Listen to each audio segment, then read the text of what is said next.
early 20th century that, I think it was the psychology of crowds and of masses of people, that what was very difficult to persuade one individual, you could actually manage to persuade lots of people brought together. You could manipulate them far more easily. I think that was probably true in his day. I mean, in fact, history suggests very much that it was true in his day. But things have progressed quite a lot since then. I think generally people are better educated today. I think there's a lot more information around. I think we have the internet. We have, dare I say it, shows like this and people like you. And you have a very wide reach.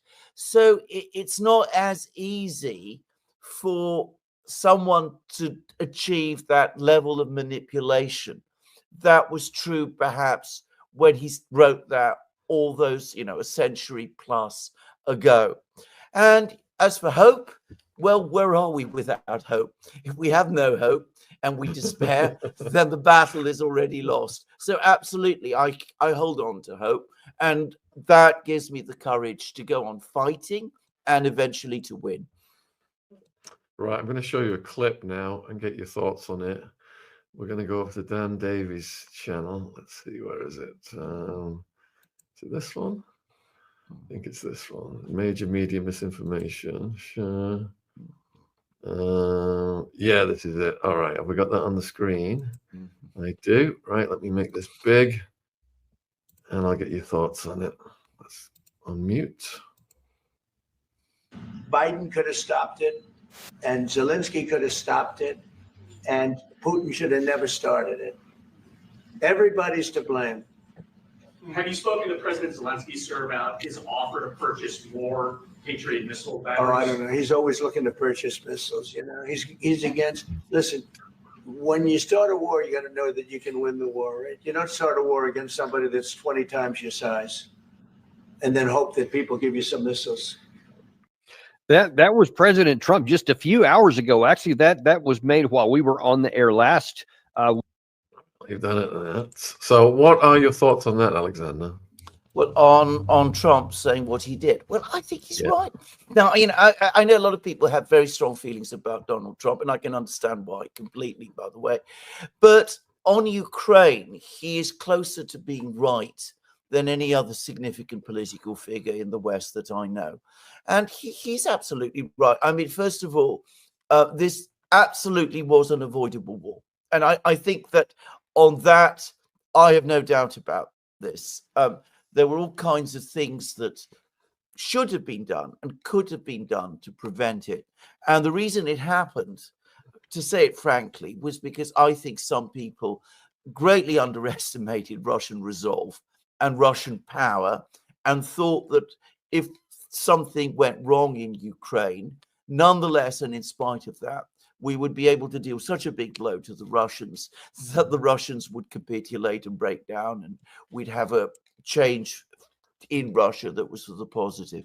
I'm not saying, by the way, that the Russians themselves are guiltless in this matter, just to make that clear. But I think we did make very, very big miscalculations on our side, and the war could have been avoided. And it was the biggest miscalculations of all were made in Ukraine, because Ukraine did have a pathway to peace. It's not ever talked about in our media, but there was an agreement made back in February 2015, the so-called Minsk Agreement, which set out a pathway for a political settlement, both of the conflicts within Ukraine and through settlement of those conflicts, ultimately of Ukraine's own tensions with Russia. And the Ukrainians took the decision that they weren't going to follow that because it required them to make certain concessions to political forces within their own country that they didn't want to make. So they chose a path of confrontation, and it led to war, and it led to war with Russia, a far more powerful country than Ukraine. And as Trump absolutely rightly says, they should have taken that into account in advance and not listened to all the voices that pushed them in the direction that ultimately led to war. So Trump, I agree with him, actually. So the only time I ever watch the BBC is when I visit my parents, and I'm horrified by what I see. And I'm trying to explain to them that this mainstream narrative that Piers Morgan always pushes as well, that, you know, Russia just out of the blue invaded a nation and is the aggressor. There's no provocation. So just to go over some of the basics then, just to clarify things for the viewers, what is your opinion as to how this Pekka using piano playing comedian got into power over there, and you know who was backing him? Well, can I quickly say before we get on to Zelenskyy on the Piers Morgan view of the events, the power that has, it's a very simple one. It reduces everything to a fight between good and evil, right and wrong, and all of that. Well, humanity, reality, history, politics is always much more complicated. And this is a particularly complex conflict, as conflicts usually are. So it's unhelpful to talk like this, which Piers Morgan does. But it's understandable why people who don't want to wrestle with all the complexities of all of this accept it. Now, as for Zelenskyy, how did he become president of Ukraine? Well, of course, he was originally a comedian. He was on television there. By the way, a good comedian. He's actually, just to say, a good actor, or at least he was. And he took over. He ran a political campaign in a country that was already not at peace. It was not in a full-scale war with Russia, but there was already a conflict in eastern Ukraine with Russian speakers, and it already had a very difficult and bad relationship with Russia. The economy was in a very, very bad condition. There was huge amounts of corruption. There was an enormous amount of political violence, and there were attempts to suppress use of the Russian language in parts of Ukraine. And of course, Zelenskyy himself comes from one of those parts of Ukraine, and his first language is Russian. So Zelenskyy said, vote for me and I will fix this. I will make peace. I will implement that Minsk agreement that we talked about. I will allow the use of Russian. I will sort out our relations with Russia. I will bring Ukraine back. So he fought the election as the peace candidate, and he won overwhelmingly. He got over 70% support. Now, as I said, this is a complicated story, probably because you can't just be a good person and stand in an election and win an election. He obviously had backers. Most people assume that those backers were certain very powerful business people in Ukraine. In Ukraine, as in Russia, business people are typically called oligarchs, and in Ukraine that's probably true. There is no boundary in Ukrainian politics between business and politics. So they were bankrolling him.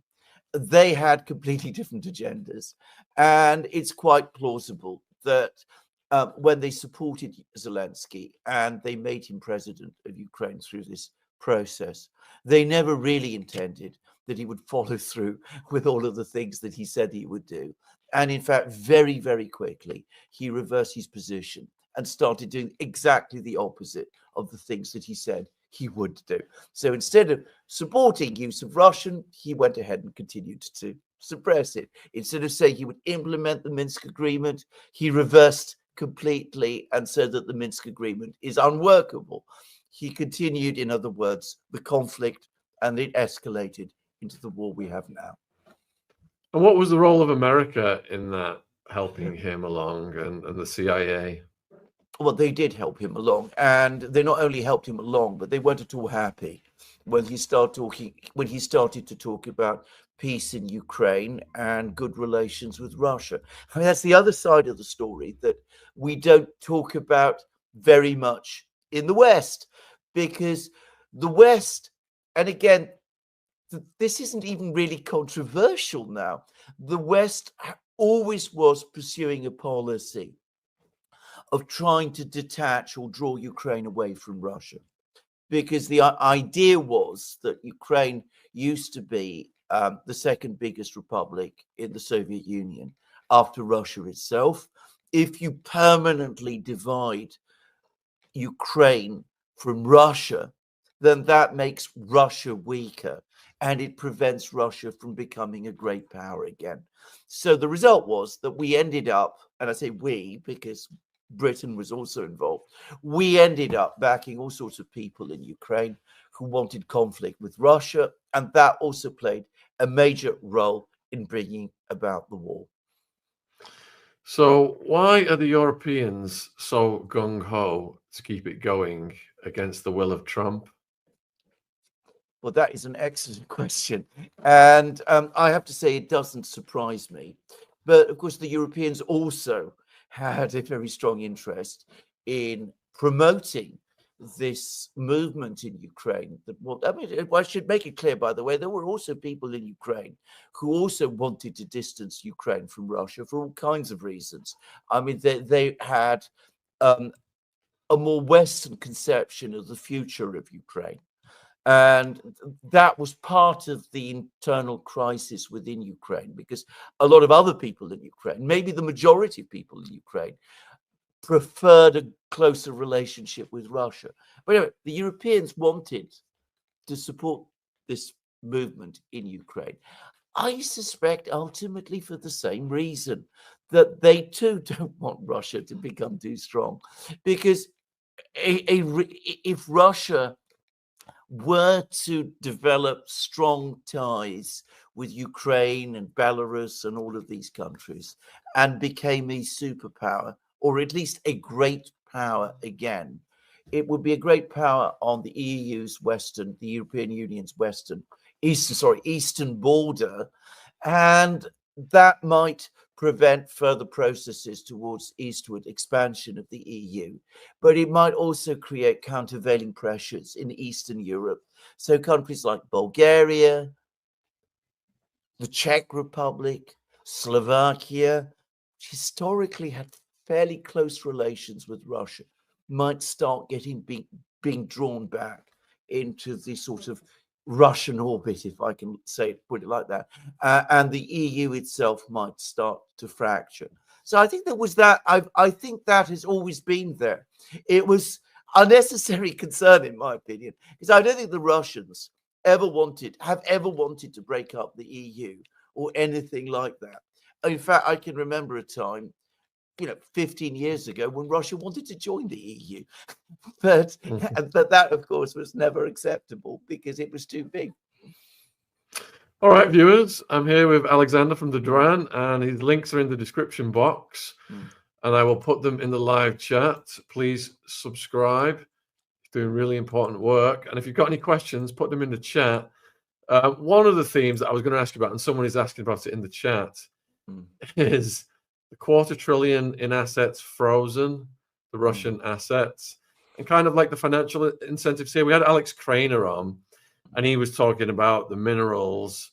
And I remember when, Cheney and Halliburton were in Iraq, and if a soldier picked up a banana in the canteen, the taxpayers were billed like $50 for a banana. Who are the vested interests profiting from Ukraine and all this frozen money, the $250 billion in Russian? Who's going to end up putting that in their pockets? Well, that's an excellent question, because, of course, the $250 billion is mostly in a very interesting organization called Euroclear. Euroclear is a public company based in Belgium, and it acts as a depository for money owned by central banks, mostly. Not just central banks, but some other entities. But anyway, it is in Euroclear, and it accrues interest there. Just as if you put your money in a savings account and you get interest on it, Euroclear pays interest on assets that you hold in Euroclear. So that interest technically is Russian money. Now, what has been happening is that through some very complicated legal jiggery, which I don't myself understand and don't believe in, by the way. I think it's nonsense. But anyway, they've been helping themselves to the interest. And when I say they, the Europeans have been helping themselves to the interest, and they've been using that, increasing. They're starting to use it to buy weapons, so the weapons companies will get some of that money. They've also been giving a lot of that money to Ukraine, or starting to give a lot of that money to Ukraine. They're doing it in a very cunning way. They're giving Ukraine loans, 50 billion euro loan, and Ukraine is going to repay that loan out of the interest that Russia makes in Euroclear. That sounds absurd and complicated, and frankly dishonest it is.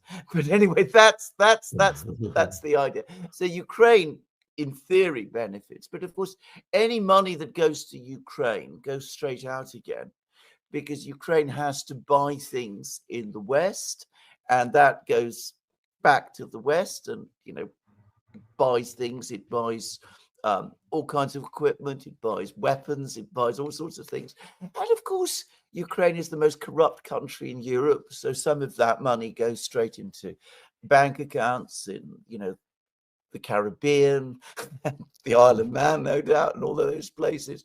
And of course, the people who run those banks, ultimately, they do quite well out of it as well, as do the lawyers and the accountants and all of those people. So quite a lot of people do very well out of this. One shouldn't make the mistake of thinking that there are no beneficiaries.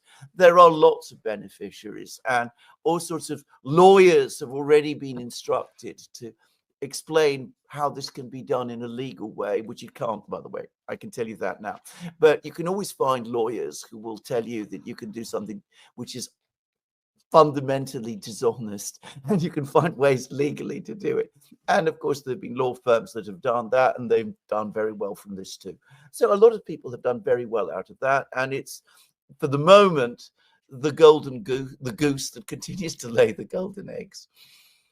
Wow, that is mind-blowing just to think of that amount of interest. And the Pekka piano player, he's got to trade his weapons for his kilos of Pablo Escobar powder as well. So you expressed concern, Alexander, when Keir Starmer was over there slobbering all over Biden, trying to get him to fire the long-range missiles into Russia. And then, just before there was the transfer, the Biden administration went and did it anyway. And then I think in recent weeks, there were some scenarios that were run by American intelligence whereby they had a 50% risk of escalation leading to nuclear war. Why do you think they would take it to the brink like that? Well, this is an excellent question, and I think it's a question we should all be asking. Those of us who have time to meet our MPs, I don't, by the way, but those of us who do, should be asking our MPs about this. We should be really concerned that our government is prepared to take these incredible risks, 50% risk of an escalation that could lead to a nuclear exchange with the country, Russia, which has more nuclear weapons than any other country, and lots of missiles and full capability to launch those weapons, and to basically, we don't even want to talk about what that might come to. So why do we do this? Why do we do this all the time?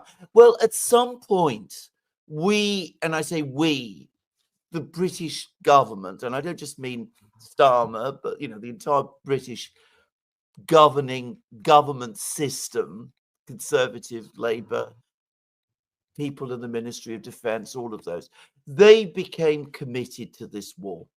It's become their war. If you read an article in the Times that was published a few days ago, it describes how deeply involved our own military has been in this war. Our own commanders, our own strategists, our own intelligence people. So it's a war that they are fighting already against Russia. And it's a war that they're losing, or at least they feel they're losing, because Ukraine is losing the war. So in that situation, when you sense that you are losing, you're going to try and find some way to turn the situation round and to achieve a victory. And that inevitably propels you into taking risks and starting a pattern of escalation. And that's what they've been doing. The terrible thing here is that they've never admitted to us, the people of Britain, what they've actually been up to. If we'd known that we were so heavily involved in this war, if British people had known, maybe we'd have said something about it.